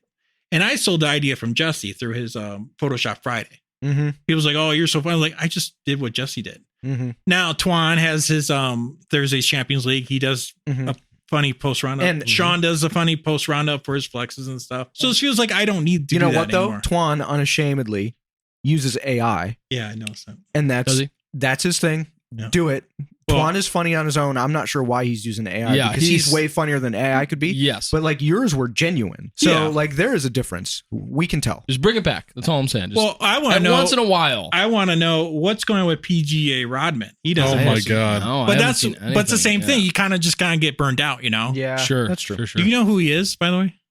No idea. No, I was gonna say Sheila's got a shirt. That's why I brought it up. But like he posted once this year already. You know, he was funny as hell. Mhm. But you just feel like you're throwing out the same joke over and over. You know. Yeah. It is tough. I mean, even, we do the show part of the year and it's only a bi-weekly thing. And I think about these people who are doing podcasts daily and I'm like, coming up with a new thing to talk about, that's a doozy. Well, Yeah. No thank you. And we've had, moments where we thought our dry was getting very well. Yeah. yeah. And yeah, we want to make sure we're not putting crap out there. We want to talk about stuff that matters and stuff that we're going to have fun with. And And you gotta be on it it's too. a grind. It's like a if you grind. want to do social media, you gotta be on it. And I don't want to be on it. Like, yeah. This, while we're on the subject, we have to talk about this question from Rich Wegner, where he, this is in the mailbag. He asked, when dealing with the highs and lows of social media and social media marketing, how do you think we can expand the incorporation of the various platforms to better serve our various communities, mainly targeting non-disc golf people? Jesus Christ. I know there's kind of a lot there, but you talked about using Twitter. Well, and- yeah. So I'm not going to go too far into it. I was really big on Twitter. I do have an account that has over 100,000 people on it. What? But I stopped Whoa, doing whoa, it whoa, whoa. because, no, I do not want to go into it because it was a very political account. I stopped Are you doing it. PDGA Rodman? No, I'm not.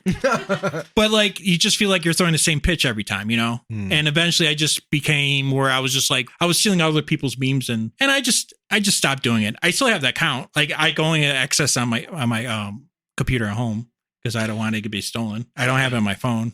I haven't looked at it in a couple years. I know the name still. I know the password, but like I do have a couple accounts, but it's like once you start throwing that same fastball over and over, eventually it's like, I got 100,000 people, but then I'm only getting like 1,000 likes on it. It's like, it's like YouTube, what they call YouTube.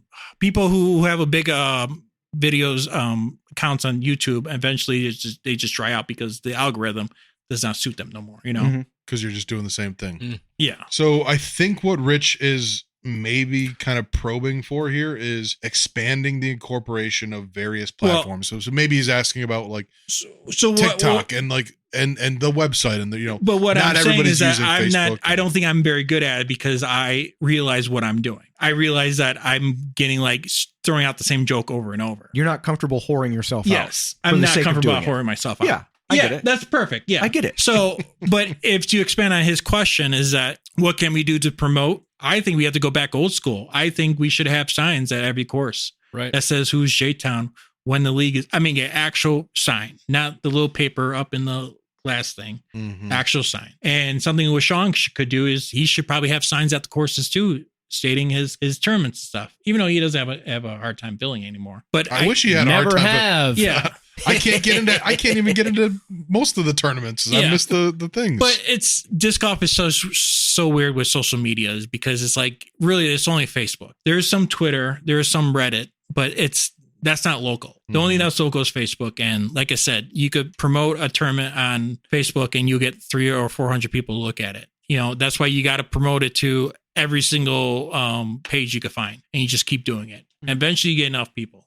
So for him, it's like you asked me as an expert on social media, and I'm saying I'm just not very good at it. You're It's the just only something- person I know with an account with 100,000 followers Yeah. in real life. It's around 100. It's not. So you know. I don't want what somebody to needs find be out who done. I am because it's. You know what needs to be done. You just don't love doing it. Yeah, I don't want to whore myself out. You know, like it's like when like those girls on OnlyFans, you know, and they're like they make $1 million a year, which I think is kind of bogus. I think they're just trying to say they make $1 million a year to drive up. But let's say they do. You know, it's like, why do you want to whore yourself out year after year, making $5 million a year? Eventually, don't you go, you know, I'm kind of done with this because those girls got to be online for 8 hours a day. Yeah. I mean, it's like, oh, making money. But eventually it's like, I'm done making money. Like, I just want to live my life, you know? It's just weird. Like, it's just weird. People keep like PewDiePie, one of the biggest YouTubers all the time. Still a big guy. He's cut back. He made his money. He's like, you know what? I have a good life. I'm going to go live in Japan, you know? That's what I mean. That's how I think about life is I'm happy to hustle for the next, you know, I don't want to do it forever. I don't want to be going into retirement still grinding, but I'm willing to grind and do, you know, some variation of pouring myself out for a little bit so that I can reach the plane where I'm like, I did what I wanted to do. And now I'm comfortable. Exactly. You know, I don't think there's anything wrong with it. He reached 100,000 followers and was like, I did it. Yeah. I'm going to go get a Mustang. I had a couple big people retweet me, but that was back in like 2014. Oh, Twitter was much bigger. And I back started then Twitter too. because of World of Warcraft, because we're like, it's 2010. We're trying to develop a raid, and we're like, well, why don't we use Twitter? So on my account, my first tweet is like, raids at 7:00. Then it started turning into World of Warcraft, and a couple famous people on World of Warcraft retweeted me. Then it turned into more like a general discussion of everything. Sure. So the hilarious return of you dominating Facebook is probably not coming. We're working on it. No, it's like I said, I don't want to be mean, and like I just feel like if something's funny, I'm gonna post it, you know. Sure. But it's like That's all we can ask. All I ask. if I post something funny, there'll be 20 people comes like, dude, that was so hilarious. It was hilarious, right? He's like, yeah. He says, you're the 25th person to come up and tell me hilarious. Like, yeah. But you didn't like it. But 4 people liked it. I think that's the thing I see most, especially with local stuff. I have so many, and that's what I'm trying to tell you here is like, there are so many people actually use Facebook all day long. They're like, oh, I don't use Facebook. Dude. Yes, you do. Stop lying. Yeah, yes, you do sit on Facebook. You're so full of shit. I don't want to cater to those people. I'm just saying. I they appreciate all that. see it because there's so many people that come into the shop and tell me I saw it on Facebook, dog. And they didn't like it. They didn't interact. They didn't comment. saw it. They didn't nothing. That's why I still do it, because they see it. Yeah. But to be fair, like I've pulled back from playing disc golf a lot. I do live an hour away. I'm moving, but I'm still going to be an hour away. So it's like for me to say something about disc golf, it's like You're starting to feel like you don't have I don't have a pulse, you know, the leg to stand on necessarily. Yeah, and like I said, I don't want to be mean. You know, I would love to take a couple cheap shots at Brody. You know, Brody Smith. Sure. But can we talk about what kind of motivates you? Because you've given a lot of time and effort to the youth leagues, the work days, the social media.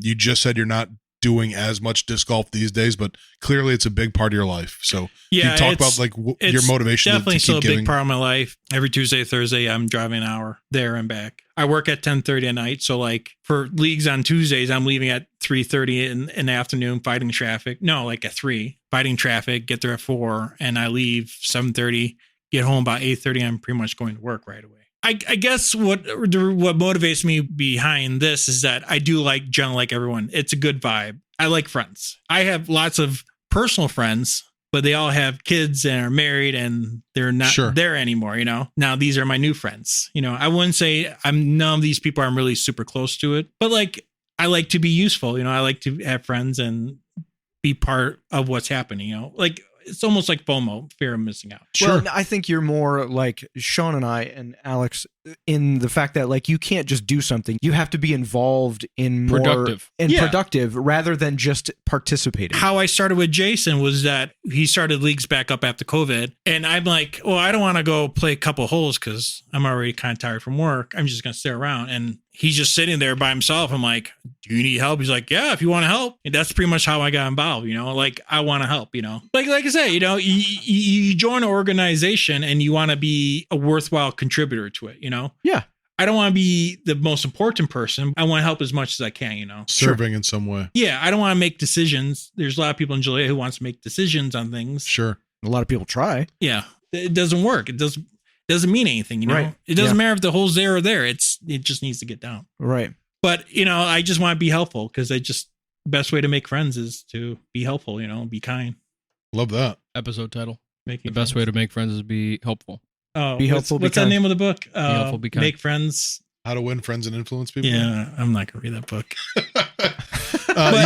You were just talking about the people who kind of want to make decisions and people who want to, just be more like serving. But J-Town is a place where you get a lot of public opinion on things, and a lot of times it's opinions that are uninformed. Yeah. So can you talk at all about like? Well, I want to say they're uninformed. This is a question from Dan Peterson from the mailbag, and he said, "Who's Dan Peterson?"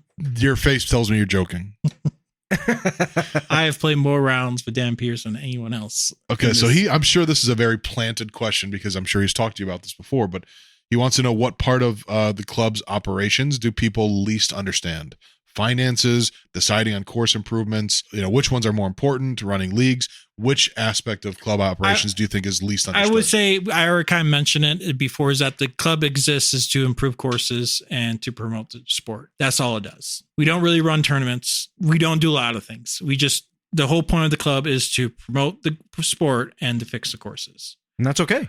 It's great. And it's fine. It's fantastic. Yeah. But at the same time, is like if people are like the finances are straight. Like Jason has that all set. It's Jason Poole. That's all you Yeah, got to say. It's Jason Poole. He's got 1,000 spreadsheets. He got spreadsheets for spreadsheets. Jason Town Disc Golf. The problem is that when we want to do something and for the board, which I know he's complained about before, is like we have a lot of good ideas, but we actually need somebody to actually do those ideas. If you come to the board and have an idea and like a plan of attack, we're probably gonna let you do it. We don't have to tell you anything. You don't have to listen to us. You could do what you want, but for me, we should try to go out as much as possible. I'm trying to speak here, Kat. That's Mr. Crit. That's Mr. Crit. I feel like we should be a force out there so we could dictate things because we are the club of record out there. We are one of the biggest clubs. Well, we're probably the biggest club in Illinois, I would assume. Maybe my dad car, but everyone's J-Town. Circle One, they're all J-Town people. Yeah. Most of Eagle Ridge is J-Town people, So we want to, our past members have done most of the courses. I designed a hoodie that has like 11 courses on it. J-Town people has built all those courses, That's so cool. So I just want to make sure that we're cohesive in what we want to do. But if you come into the board and have some idea, but you don't have no plan of attack, then we're just going to go like... Yeah, it's easy to have a suggestion without a plan. Yeah, and honestly, everything costs lots of money, and it's hard to say we're going to drain the bank account just to do one thing. And if we were going to drain the bank account, it should be to build a course, and we're not building a course at the moment, Mm-hmm. Can I turn that same question to both you, Ryan and Sean? I'm curious what you believe the least understood aspect of club operations are by the general public. I have a greater understanding now, but when I first moved here, when the club had been hundreds of years old and not just 2 years old, Right. there was always talk of how much money was in the accounts for J-Town, but that it seemed like nothing was ever done or paid for. Nothing was ever taken out of the account to improve. And I now know that to not be true because there were improvements being made and there were things being paid for. But the assumption was always they have all this money. They have all this money, but they're not doing anything about it. And that was like the greatest misconception that I had heard. Yeah. That's an easy one to happen too, because why every time money gets spent, is there supposed to be anytime money is bulletin, anytime money is brought up, everything gets skewed.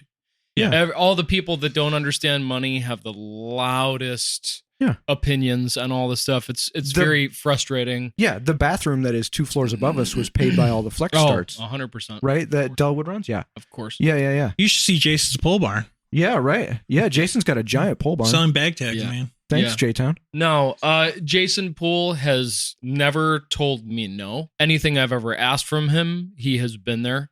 Anytime I have asked him to sponsor events and help offset costs because the events were associated with the club, it was okay.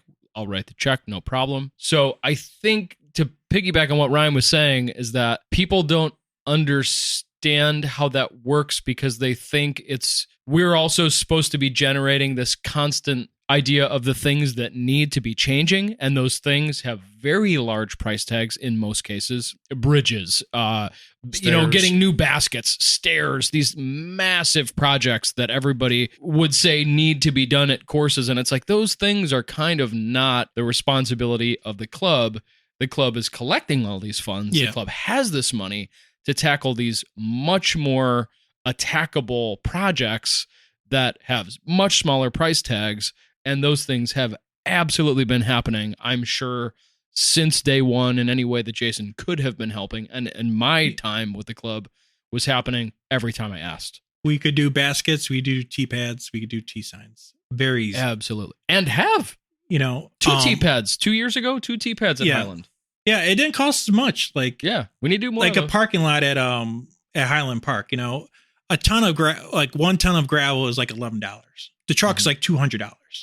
Mm-hmm. So to do a parking lot, we're spending all the money we have in our bank account. But if a municipality, it's also not a job that the club needs to be trying to take doing that. On. Yes, doing baskets and doing T-pads is one thing because it's a very meticulous thing that needs to be done a certain type of way that and other it's people a direct don't contribution.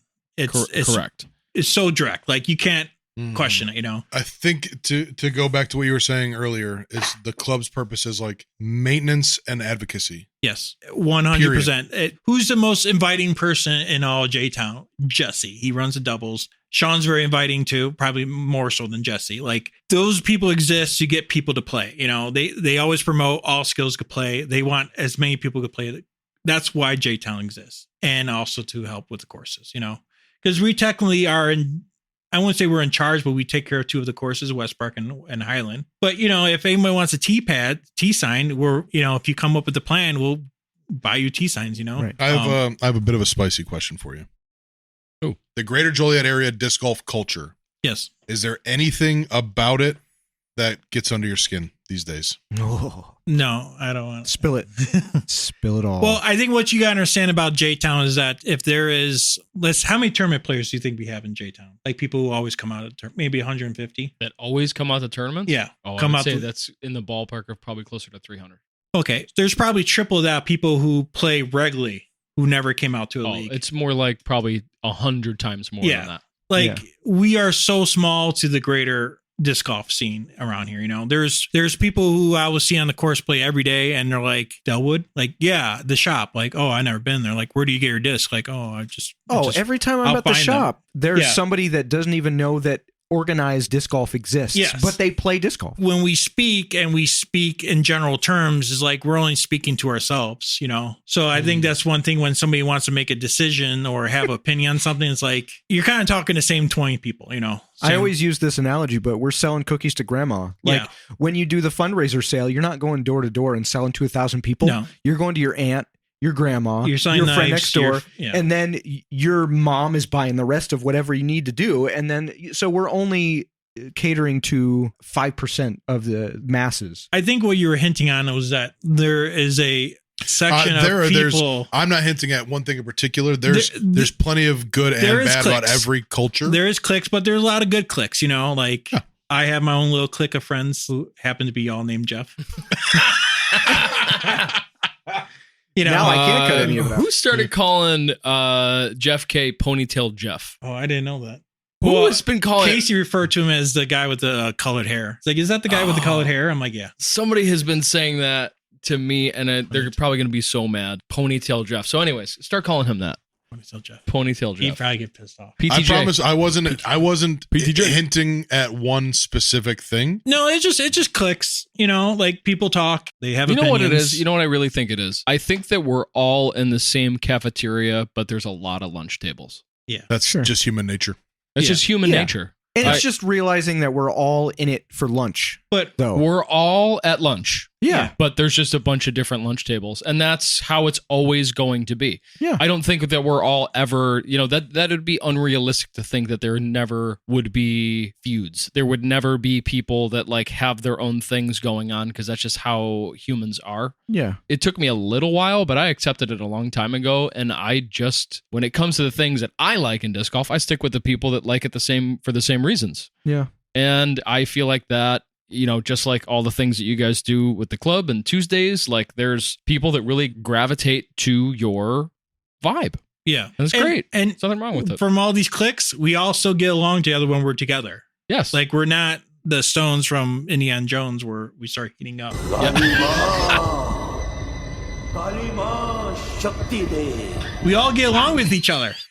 We have a picture of Stahulik, Gardner, not Freisleben, but they were all working together. He would have been there. If he could have been there, he would have been there. We were making jokes. jokes. It was such a great day. It was such a great day. It was a great day. I hope that post that I put up really captured that moment, because that was exactly the feeling that I had after that, was that all of those different people from those very different lunch tables came together and we had a blast. Yeah. We had a blast. You were talking a second ago about Ponytail Jeff, who I'm not sure who that is, but PTJ. We do have a question in the mailbag from Big Wiz, Jeff Wisniewski, who wants to know, which Jeff do you least enjoy being on a card with? Ooh. Okay, we got Big Wiz, we got PTJ. Is it just two? No, Jeff Katranik and Jeff Wisniewski. Yes. Yeah. Big Wiz and I PTJ. enjoy playing with both of them. Those are my two closest friends. Oh, I'm so sorry. No, in disc golf. But Jeff is Ponytail Jeff. He's a school teacher. So could be a little uptight when I go deep into my funniness, my silliness, where Jeff will kind of laugh a little bit, Big Wiz will laugh a little bit. Yeah, he leans into it. Because even when I was telling Jeff Wisniewski I'm going to be on the podcast, I said, what should I talk about? And Jeff's like, well, you should talk about this. And I literally go on an absolute tangent of like the most gruesome, silly, politically oriented stuff I could possibly talk about on this. Yeah. He's like, you can't do that. You can't do that, Tim. I was like, why not? You could do whatever you want. We might just sit here and let you go. I don't know if we're going to chime in. We've done a decent job of avoiding politics on the show. Jeff Wisniewski's a little bit more sillier than Jeff Katran, but I do like playing with both of them. In fact, I would say Jeff, there's one time where I literally was going to quit the game. I was at States. I was having a terrible experience. I literally was going to walk off the course. And he just said, hey, man, whatever. I don't remember exactly what he said, but he's like, dude, just chill out. And which Jeff? Katranik, Ponytail Jeff. PTJ. Yeah. Coming to the rescue. So I do appreciate both of them. They both, when somebody posts something silly on Facebook, they always message me and see if I saw that before. There's a group of editors in J-Town. Yeah. They're both very good dudes. They are in that group. Big Wiz is an editor. Jeff K is a PTJ is an editor. Ted Lancaster is also in that group. Do you know Ted really well? Yeah, I know him pretty well. He would be at our lunch table. Yeah. Mm-hmm. He is at my lunch table, I should say. And Ted has no relation to Fred? No. Ted Lancaster looks like I keep forgetting who Ted Lancaster is because he looks like somebody else. He looks like Jeff Kinsella. Probably. Oh my God. Yeah. We're another JK. So many JKs. Eric Gunty and Sean McCarthy. Uh-huh. They both look the same. There's a similarity. Pretty similar there. Yeah. There's a bunch of people who are literally like, I'll start talking to them. They're like, no, I'm the other one. This brings it back to the doppelgangers round. Scott and I. Yeah. Yeah, you and Scott Rangel. Used to happen. You and Vineyard. Steve Vineyard. Me and Apostolou. Mm-hmm. And just, we need a doppelganger round. Yep. I got one question left in the mailbag from David Garb. He wants to know, what's it like to suck at golf? What does that mean? And what's your answer? Give us a breakdown of that whole deal. Okay. So All Golf is is started by David Garb and David Hopkins. We play ball golf, 9 holes of ball golf. We play 18 holes of disc golf, and we play 18 holes of putt-putt. We generally... And it's all in one day? Yes. Okay. Starts at like 7 o'clock in the morning. Cumulative scores, The winner will get a green jacket. It's been going on for like 6-7 years. And the loser will get a plaque that says, you suck at golf. I started playing 4 years ago, and I was probably middle of the pack because I was pretty decent at ball golf. I wasn't like great, but I was probably upper third. But disc golf, I just absolutely suck because I'm like 762 and everyone else there is like 900 rated. Oh, snap. Yeah. I mean, we used to play at Gar Park. Gar Park is literally just 9 baskets in the middle of the woods, It's a fever dream of a disc golf Yeah. course. Mhm. Yep. It happened. I saw it. I I was played it there. one time. And Yeah. I literally will say I one time played it through all 18 holes there. I go, man, this is the best round I ever shot in my life. I did not miss a shot. It would be at Garb Park. I did yeah. not miss a shot. I did not miss a putt, and I shot 13 over. Because I was just throwing a forehand just to get around the corner, and then you could see, Yeah, but just Uh-huh. this year we moved to Flat Creek. There's a 9-hole course called Flat Creek. It's near the Flat Creek Water Reclamation Plant. Then we did Haunted Trails on Harlem, which I used to go to when I was 12 years old. Hell yeah. And then we did Summit. Summit looks beautiful, by the way. By the way, shout out Still to never been to Summit. Park for Parks guys. Dude, go. I'd never been I to need to Summit go to Summit. before. Let's go. And when I first walked there, I was like, dude, they've done a lot here. Summit it still has issues, but it looks a lot better. It's not the joke that it was, No. years ago. No, it's not Mhm. random baskets. So this year, I don't play ball golf as much anymore. I still want to play, but I moved away from my family. I was playing like 2 or 3 times a week with my brother, but my brother did pass about 5 years ago. So I haven't played as much, and I'm not very good at disc golf. I'm like 760. It's a very long explanation of why you suck at golf. Well, I was last this year, so For the first time? Yes. Okay. Last year, I almost How lost. did you get okay? But on the topic of lunch tables, I don't have you at the same lunch table as David Garb and David Hopkins. I know you guys know each other, but how did you get? He 4 years ago, he went on Greater Joliet and says, "Hey, anyone want to do all golf?" Which is, and I'm like, dude, I love playing ball golf. I was playing a lot back then. So once you play, you kind of get reinvited. So I just been reinvited. Yeah, all right. That's how I know. They also reinvite Mitch every year. Yeah, which first time I see Mitch in a while. Was, Mitch DePiro. Yeah, was Just past one? Yeah. He was there? Uh-huh. Yeah. I saw pictures. he actually beat me. Oh, ball golf. hell no. Oh, He beat you in no. ball golf? Yeah, I was just having. Wow. I was just once I know like my swing is not there, like I'm just kind of just chucking. Huh. You But need I Jeff didn't. Kinsella to bring you back. Yeah, I did not play good at all. I think you could take a maximum of 8 on a couple holes, and there'd be times where I'm like laying 5 somewhere, and I'm like, I don't give a fuck. And I'll just say, give me an 8 because I know my swing is not there. You know, Sure. Because if you really want to talk about ball golf, I wasn't really taught. I just learned, and I have a unique swing where I use a lot of my wrist. I kind of flip through the ball, which means I hit the ball really, really high in the air. Mm-hmm. But if I don't get that timing right, then I'm just spraying all over the place. Mm-hmm. Like Mike Conley, he has it's called like a forward press, and he gets down on the ball, and he's a real good golfer. You know, a lot of those guys are a lot better than they were 4 years ago. Mike Conley being a good golfer, shocker. Yeah. Right. Surprise. Yeah. So this year I didn't play good in ball golf. I had 2 hole-in-ones, but I still shot like 5 over because a couple of the holes at the mini golf were just like traps where if you get to a point, you couldn't get out. Sure. Then disc golf, I didn't finish last in disc golf, but somebody did beat me in total score. So Sure. I got the plaque that says I suck at disc golf. Previous winners were Mike Icorse. Why does it it says I suck at Yeah. golf, not disc golf, right? Well, all the it golf. says All Yes. golf. Yeah, Yes. I suck at golf. I misheard. Yeah. It's really fun. Like if What did you do with the plaque? Is it tucked away somewhere, or are you going to display it it's in my golf bag right now. hidden from the world? Well, I'm moving, so I don't want to. I need to know where it is. It will go on a perfect shelf cover. at some. Well, it goes back after a year. Is it going to go next to your deli? No, Deli. I haven't packed the deli yet. That definitely be going somewhere nice. Yeah. Safe. I'm proud of that. So yeah, I just suck at golf, all sorts of golf. And you seem like you've really embraced it. Yeah, it's fine. Like, see, one thing about ball golf is that I've done it for so long that I've seen all the terrible people at it. And it's like even the one time this year I knocked a driver down the mill. I know how far I hit the ball when I connected with the driver. I hit about 279 on the fly. It'll roll about 20 to 30 yards, depending on the grass and stuff. As soon as I hit, it was like, oh, that must have went 350 because I could hit 300. I'm like, no, you don't hit 300, bro. You hit like 220. And he's like, sorry, no, this is 300. Like, no, you did not hit 320. Like, Who are you specifically I impersonating don't right know now? their name. But, and I'll go back and shoot with the laser like, yeah, look, you're 224 away. I called it. I am nut, But that's all of people in ball golf is that they think they're a lot better than they are. That's disc golf too. That's Yeah. humans. Yeah, What the but- hell are you Right, talking that's about? humans, It's human yeah. beings. But it gets really annoying, in ball golf. Like, oh, I'm going to use a 5 iron. I'm 230 yards away. I'm like, okay. And they'll hit it and they'll be 50 yards short. And they're like, oh, almost got it. They're like, no, you did not get it almost there. 50 yards is a long way. Yeah. You're landing with the 5-iron. You're not gonna roll that far. Like For as sweet of a guy as you are, I think you've got a lot of pent up rage. I do appreciate your attitude towards golf, though.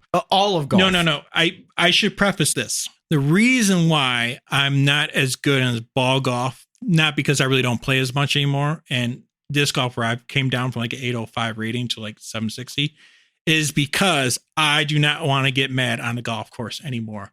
I am literally the worst person to play with. I will throw my club. I will throw my bag. Oh, no. I will curse myself out incredibly bad. I'm surprised Sean hasn't kicked me out of a tournament because there's some times where I'm just belligerent and just cannot stop Have swearing. you seen this, Sean? Have you seen? I've never seen it. Yeah. But when I became secretary, I decided that You had an image now. I've got to be the person to be like The inviting. voice. Yeah. I think from my perspective, I feel like we've covered it all, but is there anything knocking around in your head that you wanted to kind of cover that we didn't touch on? I mean, I feel bad. It's like you guys invited me on talk about social media, and I'm just like, No, we didn't. We don't talk about a bunch of things. Yeah. That was like a little kernel. I wish I wanna- had more information, and I don't mean to call out different people and stuff like Joliet. It's just we have a good thing here. Who's bigger than us? I've on all the different clubs' pages, and they'll post one thing every 3 weeks. Peoria posts like a thing every 2 weeks. Peoria has 14 courses? A ton. Yeah, they never talk about anything on there. Mhm. Yeah. Where we're every time you go on. Well, I actually turned off my notifications on Facebook last week. That's how bad it is, though. But we're I'm very Joliet. active. It's very active. It's a lot of stuff, Yeah. and that's exactly why you get 300 people seeing your post because the page was so Even- active that many people have turned their notifications off. Even the Understandably. Charlotte area disc golf association, I think it's called, it's not as active as us. Mhm. So when I say we're one of the biggest, it's like the club itself is not like one of the biggest, but because I include the J-Town area, which I really do think it almost means the entire north side of Illinois. True. In some fact. Because Yeah. who's running tournaments besides J-Town people? There's a couple of people running one-off tournaments, but in terms of series, it's you, it's Steve, and it's Nate Heinhold, Imperial. Right. St. Louis has got a big old group going on. They got a lot of stuff going Got on. to shout out Krupika and the iOS guys. You got iOS, but like and Schlitter. And I don't mean to disrespect like anybody up Yeah. north or nothing. Yeah. McManus does a lot of good stuff with Discontinuum and all this stuff. It's just like Right. we are very, very active. Mhm. Yep. It's like when you get somebody who posts something on Disc Golf Chicago, and it's like, if you really want the answers, just go to Greater Joliet area. You'll get a response. Like, Yeah. I wish I could speak more about the social media expert. It's just something I do. I'm not an expert on it. Well, just know that we're all fans of your work on social media, and I Yeah. think you might be not giving yourself enough credit. And if that motivation ever arises to come back, I think people would be applauding. Well, I do Receptive. take credit that when we started the Tuesday leagues, it was getting about 15 to 19 people a week. Now we're averaging about 30. Amazing. And one time we were closer to 40 a couple years ago, There were many years where Jason it was one card. Yeah. Oh, for sure. Years he did that. And technically the league is called the Frank and Beans League. Frank so, and Beans. Mhm. Yeah. based on Frank Grimes. So I know, where I come from, Frank Grimes is a living legend and, we try to honor him, Shanghai, looks how good Shanghai is. And like Shanghai's a legit course. Like it was already was, but now it's like a really, really nice course, Yeah. So you're going to go and play the B pins and shoot over your rating or what? Well, that's why I want to ask you if you want to really get into something. Oh, I'm 42 years old, and this would be in agreement with you. I'm tired of playing for disc and t-shirts. I want to play for cash. I know I'm not that good, but like I think it's ridiculous. I'm playing for like the PGA should allow you to have some to sort of have the tournament option to of doing a cash only Yeah. tournament. I agree. Yeah, I wish I could give all players that option. I don't run tournaments to funnel money into Delwood Disc Golf, my store. But even if I had to give you some I wish money, I could give players the option to accept funny money or real money. Totally. I wish I could. Totally. Why can't you? I don't Oh, know. it's just that you just can't for amateurs. Oh, okay. Yeah. Got it. like that's the thing. I'm talking strictly once you amateurs accept here. cash, you have to- Strictly Why am I amateurs. an amateur? Like I bowl, I play darts, I play pool, play snooker, I golf. I do all this stuff. I'm not an amateur in any of those except in disc golf. I'm an amateur. Like it just seems ridiculous to me. I wish, and hopefully we do. But start to see we're that. kind of hamstrung is that we do need a PDGA because they do provide insurance that are very, Correct. very cheap. Yes. Usually at this point, we would kick things over to Jason for the trivia portion of the night, but I can do it. I can do it if you want. What? Wait, did you have to set up? What? No. This is outrageous. Get No. your ass in here. Did you have to set up? No. I mean, did you guys? Did either of you know that? I didn't. No. Are Jason. you talking No, about? this is a lie. Jason literally You did just come. popped his head in through the window. I don't even have a mic set up. That's- How long have you been sitting there waiting to hear us say that? The timing is outrageous. No, this is set up. It's literally No, I not. swear to God. I don't know how. I literally swear looked to over there God. like, oh well, I can ask some questions, and I go, I could do it.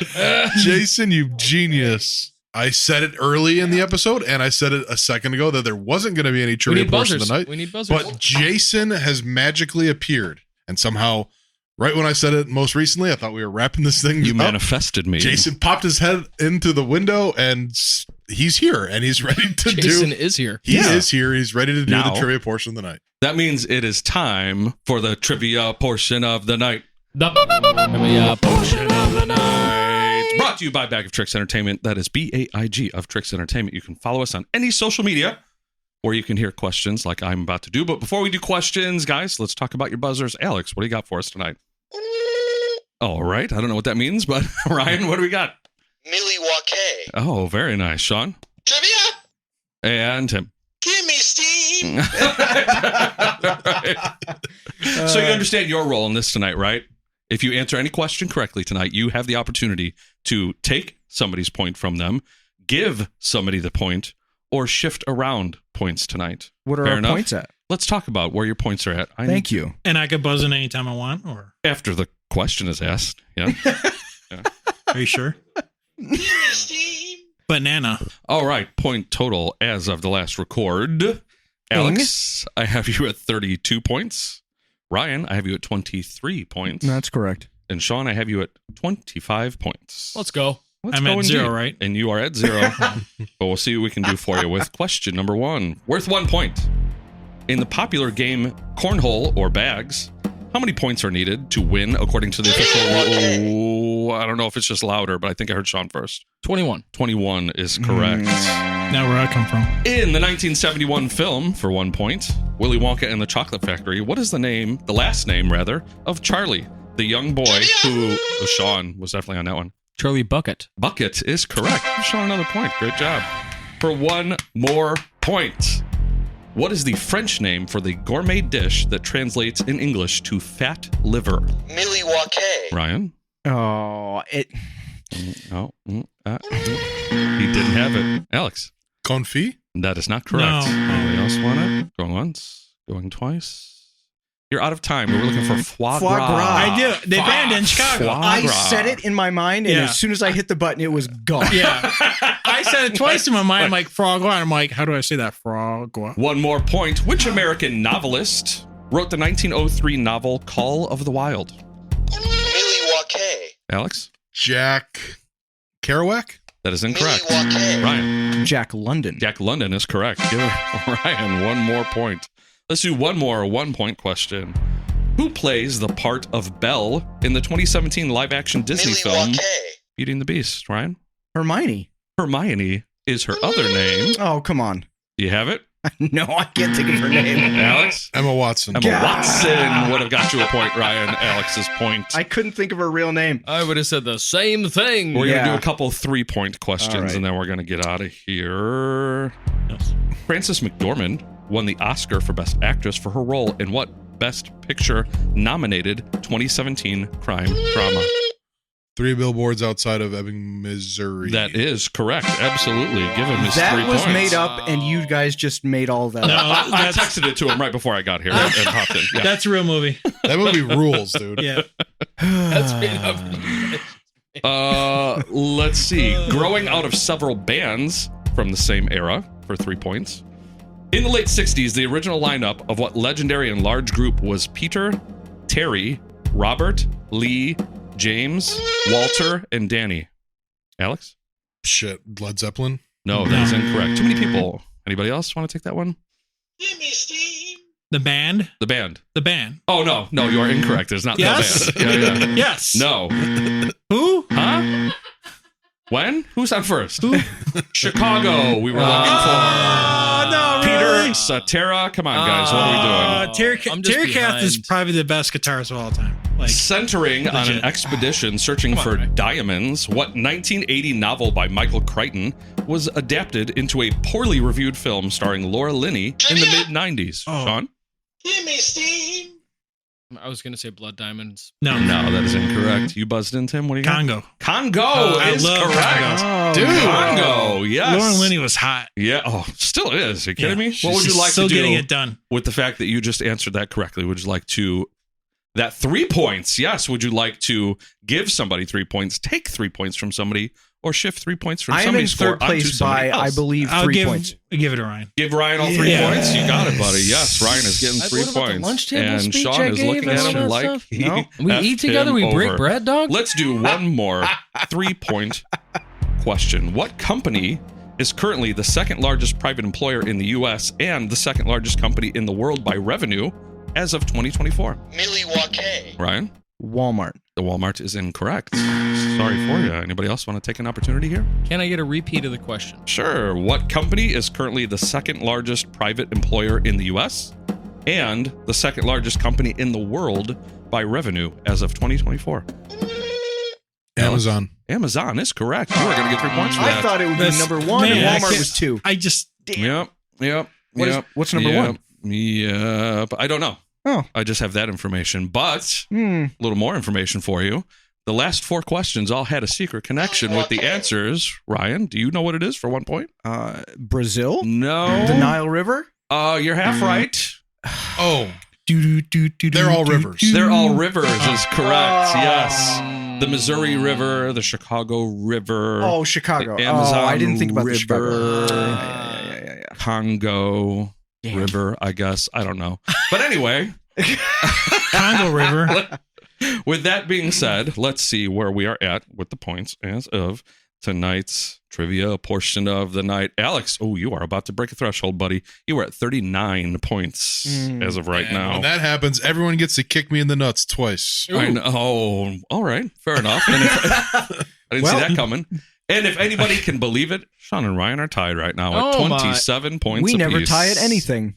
We have tonight. And that was the trivia portion of the night, brought to you by Bag of Tricks Entertainment. That is BAIG of Tricks Entertainment. You can follow us on any social media, or you can just come out to my events. Like there's one I do at the Cellar Door, right? Oh, Cellar Door. That's one. Yeah, That's Wednesdays at 7 in Downers Grove. In Downers Grove. That's right. And there is was Lauren Lakeberg there this week? Is the other one? Lauren she Lakeberg was. did make a guest appearance. Nice. At my trivia night. Instagram. Is it Alter Brewing? Alter Brewing. Damn it, that is the other one. That's on I'm Tuesdays. There. That is on Tuesdays at 7 p.m. as well. Yep. Come out, hang out, have fun. It is fun. It is free. And Tim, give me an F word. Which one? Your choice. Anyone. Your choice. Anyone. Fun. Free.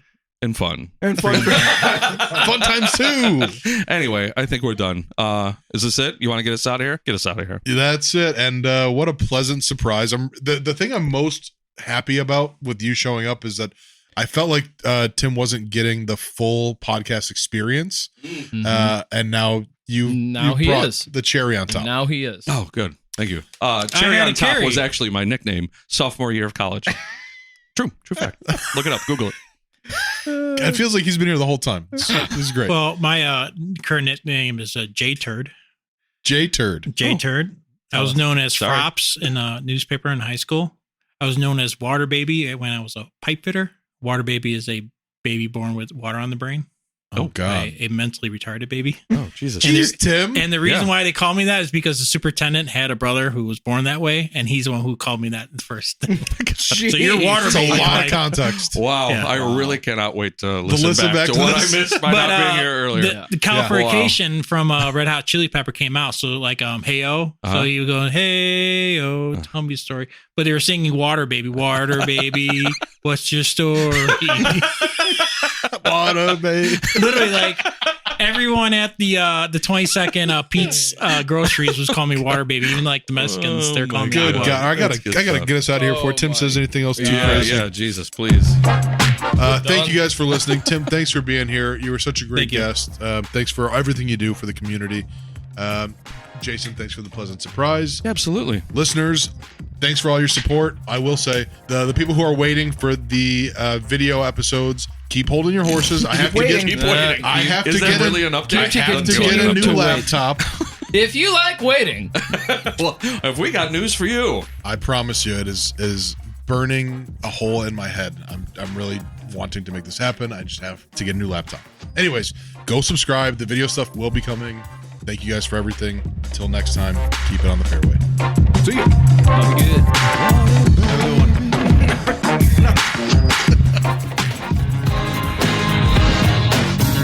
Unstable Discourse is produced by Sheila Callahan.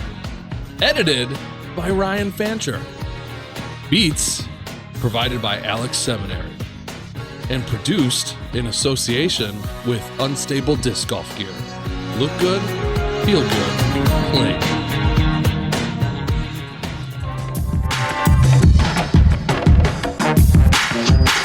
Unstable Discourse is a Top Secret Studios production.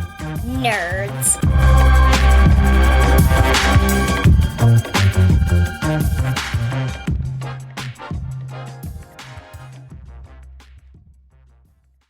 Do they have the gravy sauce?